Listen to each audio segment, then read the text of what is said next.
Buenas tardes, soy Fabio Parasecoli, soy profesor de estudios gastronómicos en la New York University, aquí en Nueva York, y voy a compartir una experiencia en España, de hecho, pero voy a presentarla en inglés, es más fácil para mí.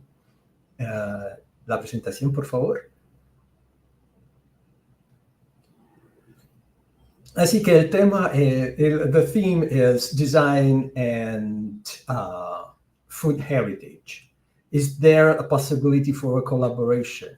And I have to start by saying my answer is yes. I think there is. And I want to share this experience, a workshop that I organized at New York University, Madrid, last June with the support of Hispanex, a fund from the Spanish Ministry of Culture and Sports. So we started by looking at Spanish food heritage. It's one of the richest on earth. I mean, I'm Italian, so I have my own heritage, of which I'm very proud of. But the more I know Spain, the more I realize how much there is. Because of its complexity, though, it is difficult to deal with food heritage. It is necessary to have collaboration among people with different backgrounds. There might be the need for administrators, politicians, food experts, producers, all kind of people that can bring something to understand better heritage, and also can help supporting it, promoting it, making it more visible worldwide. So one of the first elements that we noticed that it was necessary to work in a transdisciplinary manner, meaning that people with different backgrounds, including designers, had to learn to work together, not each from their own field, but trying to create a new field together, creating new approaches, new methodologies, and possibly new theories. The second element is that there are so many stakeholders involved in food heritage. For instance, in the case of Spain, and here we see, a paella. What is paella? And you would have different people giving different answers depending on what their needs, their interests, their points of view are. And so when it comes to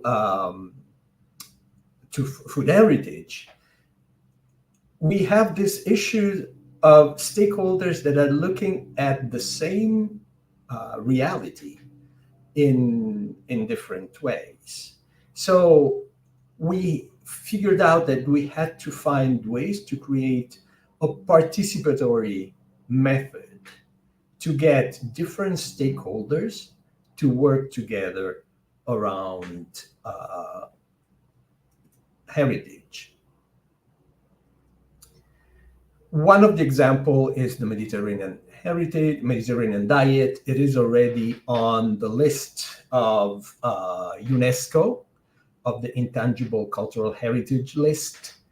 And Italy is also participating, other countries in the Mediterranean. But unfortunately, although that heritage is already recognized, nothing much has been done about it. And so the issue is why and what could be done? And above all, due to the theme of the conference, what can design and food design do?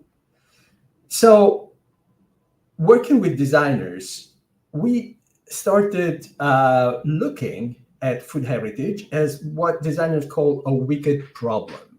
So a problem that is really difficult to solve for many reasons. First of all, there is no clear definition of the problem. What is food heritage? There are so different points of view. It can be looked at different scales, at the local level, at the regional level, at the national level. You have multiple stakeholders with conflicting agendas, meaning that, a farmer might have a certain point of view that is different from a tourist operator, that is different from a regional administrator, which is different from a government level ministry. So because of this, designers find themselves in the positions of first trying to figure out what the problem is, and then possibly create different ideas, different interventions, and then work with the different stakeholders to figure out what the best interventions may be. That's why we thought that creating a participatory process was very important. And there is a long history in design about participatory design. It started, as you probably well know, in the 60s and the 70s in Scandinavia, in Sweden, Norway, to help workers and people working in different industry participate in the decisions that were made about their workplace and even their employment and their future.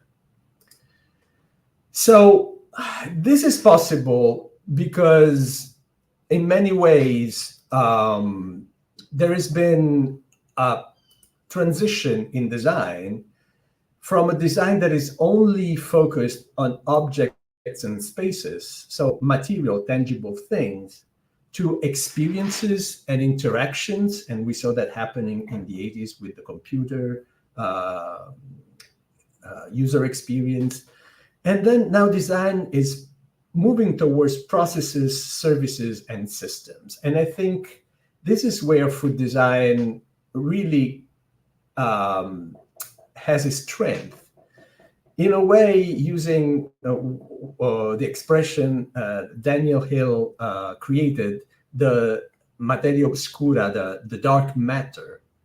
What's important for designer is learn to deal with power and authorities, with mechanisms of the market, with government structures, with different styles of management, and with personal relations. So you can see it's quite complex. It's not just about the food itself. We can see that Spanish food is very popular. Tapas is famous all around the world. We decided to put together a workshop in which we had representative of public and private institutions that ranged from the Foreign Trade Ministry to a regional office, to a representative of a regional tourism organization. There was an anthropologist coming from a university, a person that was involved in the Mediterranean diet from the start. There was a representative of a consortium of oil producers. So very different people with different backgrounds. On the other hand, there were designers. We invited 5 designers that had very different experiences, very different approaches, but all of them had worked with food. So we started trying to understand what could be done to support and promote Spanish food heritage. And it was quite interesting because, of course, designers are not necessarily used to work with government people and vice versa. So although it was clear for the designer what the role of the institutions were. Sometimes the representatives of the institutions didn't really know what the role of design could be, because they were still thinking about design as, designing a plate or designing a restaurant. So it was important to create communication through various experiences. And I'll show you something real quick. So what we did, we asked everybody to bring an object from home that could help them decide what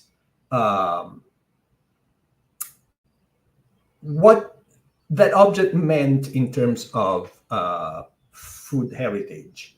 If it was something emotional, it was some memories. And so it was great to see these people that are used to work in different ways to start touching things and working not just on ideas, but also on sensations, on feelings, on emotions. And I think that really helped facilitating the conversation. So we kept on talking, and with the designers, we had a meeting, and we figured out that what was important maybe was not so much to come up with specific initiatives of innovations, but to create a new way of looking at Spanish food heritage, which meant changing the way of thinking about it. And we started working together, playing with ideas. You know how design workshops work. And the result was the feeling that maybe we should move from specific products or dishes that are very specific to certain parts of Spain, and maybe other parts of Spain don't recognize. And overall, as you all well know, within Spain, there are tensions between regions, between different populations that feel in different ways about Spain as a national project. So the idea was to move away from dishes and ingredients that are too connected with specific places, to move towards shared elements across Spain. And the designers came up with the ideas of calling them mundos. So there would be, for instance, the world of stewing, all the cazuelas, all the stewed dishes, the soups that are so important in Spain. And they are really part of the Spanish experience. And that's something that can be expressed through different ingredients and dishes across all of Spain. And so there would be the world of the fried food. There will be the world of conservation. Spain has so many fantastic smoked, salted, pickled products. So the idea that the designer proposed to the representative of the different institutions is, why don't we start from these worlds that represent actual lived experiences? And then we can use this world as a starting point to create more specific initiative for different publics. Of course, then the problem was how to present this to the institutions. And so the second day was dedicated to that. And it was interesting to see how the representative of the institutions sometimes pushed back. It's like, no, this doesn't work, or no, we already have this going, we cannot add anything else. And so it was necessary to work together to figure out ways to make this work. And eventually, also the representatives of the institutions understood that this perspective then could be translated into specific initiatives that could be a booth at a fair, or an experience for some people, or maybe a website. And so in the last part of the workshop, we tried to develop, sort of the very, very early prototypes of some of these applications. So, of course, this is just the beginning, but I think that there are some important takeaways. And of course, I was an external person, coming there and working in an environment that it's not necessarily mine. So I didn't want to push that much. And the other participants also were very respectful. But what came out quite clearly is that since heritage is such a complex theme, there are so many actors involved with different points of view, different priorities, different interests, and also different levels of power. We don't have to forget that. And then in the case of Spain, there is also tensions between different parts of the country. Whatever was done had to go through participation, so a participatory process. It was necessary to have a transdisciplinary collaboration. And through these processes, it was more useful to create a new way of looking at things and start from there, a new way of looking at things that it's more participative, that it's more inclusive, in which, I don't know, Catalans and Basques can participate, farmers and fishermen can participate, the Ministry of Trade and the representative of olive oil can participate. If there is this unifying base, then it might be easier to translate it into individual initiatives, events, experiences, website, in which, again, the designers can contribute. But I think what was very important there is that the designer contributed in creating this new framework. In Spanish, we called it el marco. And I think that was the most interesting innovation, together with the process itself. We were thinking about the process while we were doing it. And I think it's something that it's worth repeating, maybe inviting more people, different people, maybe some food producers, maybe some chefs. But we have started developing a model of work, a method, and also a framework that can help thinking about Spanish food heritage. And I would stop here. Thank you.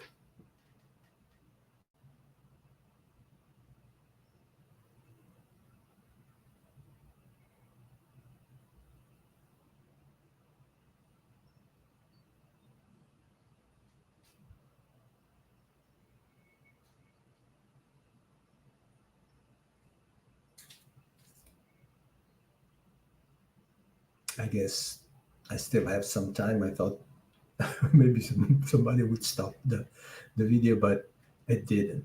So I can tell you what are the next steps now, for me at least. We're preparing publications in English, because we think that it's important that also there is the contribution of designers on the discussion going on about food heritage worldwide, because we did that experience in Spain, but some of our findings could be applied also in different places, and especially in places where there are these political tensions underlying food heritage.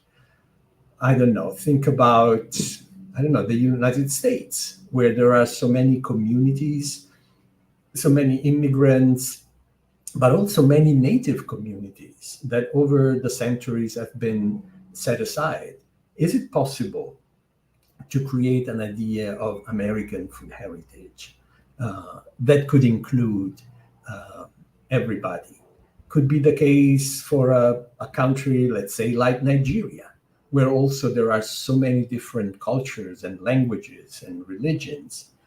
How do you determine what is Nigerian food heritage? What does it mean to be Nigerian in that case? Those answers can only come bottom up, working with the people that work on the field and then continuing. And I think I've done my 20 minutes. I'm not sure.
I'm not sure what to do, so I leave the studio. Thank you for those who were online, and I hope you're having a great experience with the conference. Goodbye.